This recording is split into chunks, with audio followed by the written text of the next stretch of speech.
right, thanks a lot for stopping by. Glad to have this man back. It's Major Travis Yates, now retired since I talked to you last from the Tulsa PD. Travis, how are you? Good to see you. I'm great, sir. How are you? I'm doing very, very well. CEO of Courageous Police Leadership Alliance. Go get his book called The Courageous Police Leader over on Amazon and everywhere else. Law enforcement has got to be jumping for joy and doing a happy dance. Law enforcement was going to lose a lot of people had Harris won. We know that the Border Patrol was all going to quit. Half of them, at least, they're going to either go by attrition, they're going to go by retiring, just quit outright, go get a different job. Now, they appear as though they are at least going to be able to do their jobs. Is that the right feeling that I'm getting?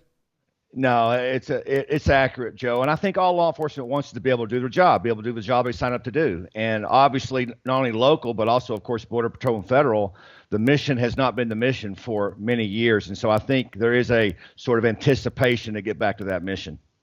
I think you and I have talked about this about a million times. But the fact is, if there's no deterrent, why would the criminals stop? Like in California, when they say you can steal up to $950, why wouldn't you steal $950 or $949? Of course you would. If a school says no gun zone or gun-free zone, a guy with a gun knows he can get away with it. At the border, if nobody's going to stop you, why try to stop? Will the criminals now get the message that law enforcement is back or not? I think there's going to be a short period of time where they're going to see if it's accurate, right? I mean, people are so used to politicians and promises and this and that, and then it falls short. So I think you're going to see early next year, probably some criminal element think to themselves, this isn't real. This law and order thing still isn't real, because they've been very accustomed to it not being real.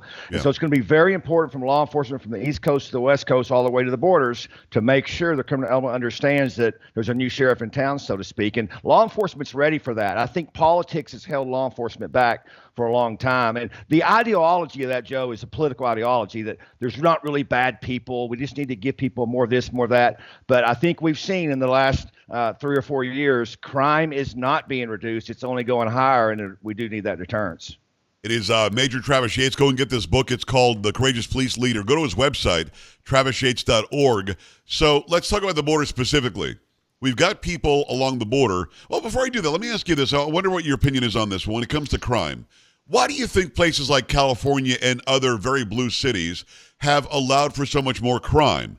Is it because they changed their laws that it's not a felony unless it's over $950? They changed their laws to make it look better on paper, like the crime is under control? Do they want criminals to be able to do anything they want? What's the end game, do you think? A normal person doesn't want more crime, more death, more rape. They want less than that. So why do these cities allow so much more? Well, and it is a pattern in the blue cities. It's a pattern in the large urban cities. I think there's probably early on, Joe, there was probably good intentions, right? There, whether it's equality or equity or police reform or whatever it was, right. But they make these changes with no ounce of evidence that any of these changes will work. It's just the idea that politicians get, or an emotional idea. And very quickly, as we saw in California, when they reversed that proposition, it doesn't work. And so right. we do need good police. We do need good laws, good law and order, but there needs to be some thought put to it. And I think we've seen historically the legislature very seldom has good thoughts when it comes to that. Well, you're not helping those communities that are crime-ridden by pretending like the crimes aren't crimes. The crimes still happen. You're just calling it something different. It'd be much better to maybe enforce the law more. I always, listen, don't tell anybody, but I got a lead foot. I always have less of a lead foot when I see a police officer on the road. So more police, more patrols, more presence. One would think that would be good. During the whole defund the police crap, they literally didn't want as many police patrols through certain neighborhoods. And the good people in those neighborhoods, there were some bad, but the good people all said, where are the police patrols? We're less safe now. So it doesn't work the way they said it would work, does it? Yeah, they call that over-policing. It's a very emotional term, but I've never had a community tell me they want less police. So that really caters to the criminal element, and that's politicians talking. They're not speaking for the residents. Joe, law-abiding citizens want law enforcement. That's what they want, by and large. That's why your sheriffs can remain popular, remain in office by enforcing the law. It's really your municipal chiefs and the politicians around it that have sort of led this route of destruction, and we've got to turn it around, and I certainly hope that we're catching a glimpse of that, and then we continue that. This is not unique. We reduced crime to the lowest levels in history in the 90s because we actually enforced the law. Now, some would call that racism or over-policing or overpopulation of jails, but you know what? It was a lot safer for the law-abiding citizens, Joe. It was, and the people complaining the most, as you and I both just said, are the good people in the neighborhoods. And it doesn't matter what their ancestry is. What matters is they want a nice, safe life, and they couldn't have that without any sort of presence by the law enforcement. It's Major Travis Yates. Go and get the book. It's called The Courageous Police Leader. It's over on Amazon. Also, go to travisyates.org. Now let's get into Border Patrol. You know that nobody had their back. You know that they're changing diapers and they're administering and filling out paperwork. You know that they're not allowed to turn people away at the border. They have been defanged and completely, minimized when it comes to enforcing the law. With Trump coming in, he's going to say close the border, and they're going to do that. I've never been a police officer. I need to know, is there a different feeling when you put the uniform on, knowing that if you stop somebody who's doing something wrong, whether it's coming across the border or stealing or raping or whatever, is it a good feeling knowing that those up the chain will now back you, like the prosecutors, like the police chiefs, like the Border Patrol heads, the ICE heads, knowing that they're going to have your back? That's got to change things. It's the only feeling you need to feel. I mean, if you talk about the recruiting issue and retention issue in law enforcement, that's why it's happening. It's not because people don't want to be law enforcement. Nobody's going to do a job, Joe, if they don't feel support for doing that job. So these politicians pass laws for law enforcement to enforce. Then the politicians try to throw cops in jail for enforcing the laws that they passed. And so you feel that around the country. And I'm still waiting on that apology from Kamala Harris and Joe Biden for calling those Border Patrol agents racist for actually doing their job when the photographer declined to, confirm what they tried to say. So The Border Patrol specifically, man, I was very concerned because you're right. We would not have a Border Patrol come next year if the election went a different way. And it's going to be more than just the border. Obviously, border enforcement is one thing, but we've got a big job ahead of us, Joe, because I don't think the citizens of this country really understand, not even the conservatives, of what type of security threat we're under. I don't think they understand. We watch the news, we see it, there's some blurbs about it, but people don't tend to understand until an event happens. Well, I'm not wanting to wait for an event. We need to take care of what's inside our country now. And it's just shocking to me what the last 4 years we've endured by letting people unvetted into our country. Yeah, Travis, there was a story just today. Some bad guy with a very long Middle Eastern sounding name was going to try to blow up the stock exchange on Thanksgiving. I mean, there's something very wrong going on in this country when we don't even know who's here. Yeah. So if you were to have the button, or if President Trump called you after this interview and said, Travis, I need some help finding out who's here, what do? How do you start tracking down Tren de Aragua from Venezuela, or MS-13, or Al-Qaeda, or Boko Haram, or Hezbollah, or Hamas that might be here? How do you even start tracking them down? Well, Tom has alluded that they know a lot more than what everybody else knows. So there's some sort of mechanism, and every local law enforcement agency knows the criminal element. They know the criminal element that's actually illegal. And so you're going to have to tap into that. And, I'm hoping we're going to have a whole lot of FBI agents that aren't in D.C. anymore, Joe. We need to spread them around the country. They're going to have to add Border Patrol. They're going to have to probably add additional law enforcement elements to deal with that. After 9/11, we got the TSA, and we stood that up rather quickly. I really envision we're going to need much more than just the Border Patrol to deal with this, because I think we have to look at, we have 2 or 4 years to deal with this. And it needs to be dealt with quickly, because every day that goes by, Joe, is a dangerous day if we don't deal with it. And so it's going to be manpower intensive. It's going to be resource intensive. But you know what? The last time I checked, they spent billions of dollars flying illegal aliens to swing states. Yes. We can spend at least that much and more to get them out of here. Major Travis Yates, go to travisyates.org right now. When it comes to these border governors, or even some of these mayors on non-border cities like Chicago and like New York, well, New York, although, looks like he's going to start cooperating. But you've got governors like in Massachusetts, Illinois, Arizona, who say, we're not going to help. Now, the border sheriffs, doesn't matter if they're Democrat or Republican, they want the border shut down. They want resources from D.C. They want the president or the vice president to be there at the ready to take their call when they need some help. So they're not playing politics if you're a border sheriff, but a lot of the governors are. How do you deal with that as law enforcement, knowing you've got 2 entities, both of whom allegedly have some power over what it is that you do on different sides of an issue? Well, that's why I wrote the book, The Courageous Police Leader, Joe. The governors control the state police. They do not control sheriff's departments. They do not control municipal police. And so the governors have very little power when it comes to this. Now, with that said, we're going to have a 2-pronged approach here of actually actively from the federal government side and the law enforcement that wants to help go after them. And then those that want to detract, those that want to, block. There's a lot of things the federal government can do to do that. Most agencies and even states can barely function without federal grant.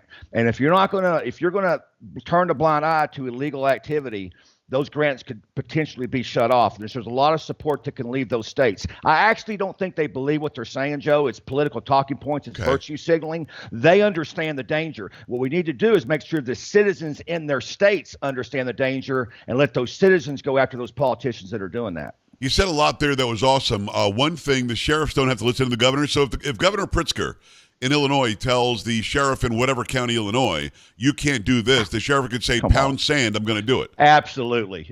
Really? 100%.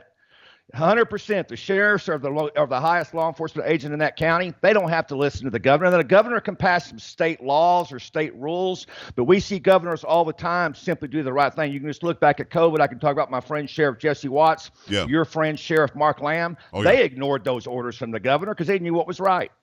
You know, what's interesting is when Pritzker said that, he also said, we will not allow the federal government to use our jails. If they round people up in our state, they cannot put them in our facilities here. If I hear you right, the sheriffs all control the local county jails. Can the sheriff say, yes, President Trump, you can use them? That's right. Sheriff Pittsburgh probably controls his penitentiary, but he does not control those county jails. Now, he can put a lot of pressure on those sheriffs, but we have enough heads of law enforcement agencies that will do what's right no matter what. And that's what the book's about, is ignoring the politics and doing what's right. Because the safety, I'm telling you, the safety of citizens need to be the number one priority. And if the governor doesn't recognize that, I'm certainly hoping the local law enforcement will. Major Travis Yates, get the book, The Courageous Police Leader, a survival guide for combating cowards, chaos, and lies. Let's talk about some of those people, cowards, chaos, and lies. Katie Hobbs. Katie Hobbs is the governor, somehow, of Arizona. She speaks like a 13-year-old girl who wants to be from the Valley and has said, we're not going to harm our residents. This garbage that she's saying about the border. Travis, we've got a state that is the sieve for illegal immigration right now. The governor here in Texas, Greg Abbott, I think it took a while, but he here shut down the border, sent down the DPS, sent down the Texas National Guard. The people coming here illegally are now bypassing Texas, that has the largest border, and going to Arizona. It would behoove her to keep her residents safe in that state by saying, we're going to help shut down the border. And, of course, we want people to legally come here.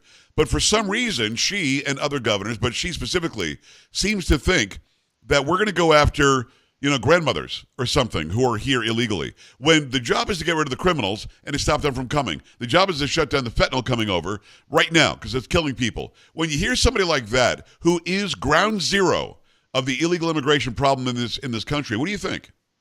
I think she probably wants to hire a political job. Those are just talking points. There's anyone with a brain, Joe, anyone with logic understands the danger the country's under. They understand the number one priority by Tom Homan is going to be the criminals. In fact, that's how it will start. If you're an illegal alien and you're arrested, you're not going back. You're going back to your home country. That's probably the first level he's going to do. But they have to, unfortunately, commit a crime to be noticed. And there's going to be a quick second level come in that is actually going after those that come with criminal records. I mean, Venezuelan gangs are in 16 states right now, and that's just what we're being told, by the way. Crazy. There's a lot more. So we're just seeing the beginning of this, Joe. I mean, they are organized and they are ravaging communities, and most of the mainstream media is not discussing it, but those local communities know it. And so it's going to be behoove of those citizens to put pressure on those politicians, quit virtue signaling, and get after it. Katie Hobbs will put her state in extreme danger if she tries to block the federal government from doing their job. These are criminals. Listen, I have a heart and empathy for anyone that wants to come to this country, but there is a way to do that, Joe. And I don't know, for hundreds of years, we followed that way until just recently, and this happened. So this is really the fault of the Biden administration that's put these individuals in this position.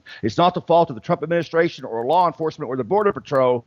It's time to enforce the law because national security is paramount to do that. We heard from ICE a few weeks ago that we've got 425,000 people that have been convicted of violent crime or some kind of crime in their own country. Murderers, 13,000 plus. Rapists, 15,000 plus. 425,000 criminals that have been convicted and gone to jail or done time in their own country. I don't know how we know that number. If we know that number, can we assume, Travis, that we know where they are and who they are? Can we go get them first? Like I said, Tom has alluded to knowing some of that stuff. I've watched some of his interviews, and that's the right person for the job. He's a cop's cop, and that's what we've needed at the helm of those organizations for many years. I hope the FBI will follow with that same mindset. So obviously he knows, but It's amazing, Joe. I think it cannot be emphasized enough that our own politicians permitted these violent felons to enter our country and enter Yes. our communities, with the swing states flying them in with free flights and free. I mean, it's hard to understand, and it's going to take a tremendous effort to reverse it. And they're banking on it not being reversed, Joe. They're banking on being in power in 4 years or 8 years, and all of these folks are still here. So that is job number one for the new administration. And I know this, Joe. There's hundreds of thousands of retired law enforcement that is on this mission. If the administration needs help, they need to stand something up to support these Border Patrol agents. They will be standing and waiting, because this is almost a military operation. This is a national security issue, and we need all hands on deck to perform it.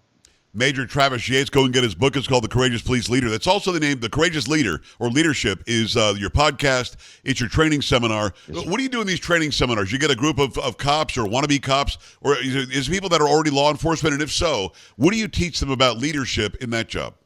Well, I mean, I just came back from Cleveland yesterday and Westlake, Ohio, and I'm going to California tomorrow. So we're all over the country doing it, Joe. It's mainly law enforcement. We do some businesses, but, we can have all the head knowledge and leadership we want, Joe.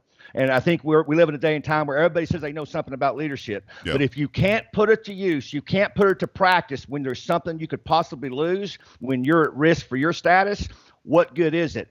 And the fault of our country and the faults of all ills of our society right now is when leaders don't do their job because they are scared, timid, or whatever. You're seeing that now at the border. You're seeing all the virtue signaling. Even though they know what's right, they're not doing what's right. And so it's just there to encourage people to do what's right, no matter the consequences. That's how we get our country back. That's how we get our communities back. A lot of energy, Travis, as always. I want people to enjoy that energy and go take in what you do. Where do they hear the podcast? Do they go where podcasts are put? Do they go to your website? Yeah, How do they do that? Yeah, you can go to the website, and it launches onto the podcast. We do weekly articles. You can see where our seminars are. But anywhere you listen to podcasts, just type in Courageous Leadership with Travis Yates. You'll catch on to it. TravisYates.org, TravisYates.org. Again, I love the energy. If you were, I've got 20 seconds. If you were tapped to go do something with this administration, I'm guessing you're on it. Oh, anybody, any American would, Joe. Anybody that loves America would. They would jump for joy. They would do whatever the administration asks. That's how important the next 4 years is. Travis, you're the man. Good to see you again, brother. Thanks for the time today. Thank you, Joe. All right, brother. We're back after this. Stay right here.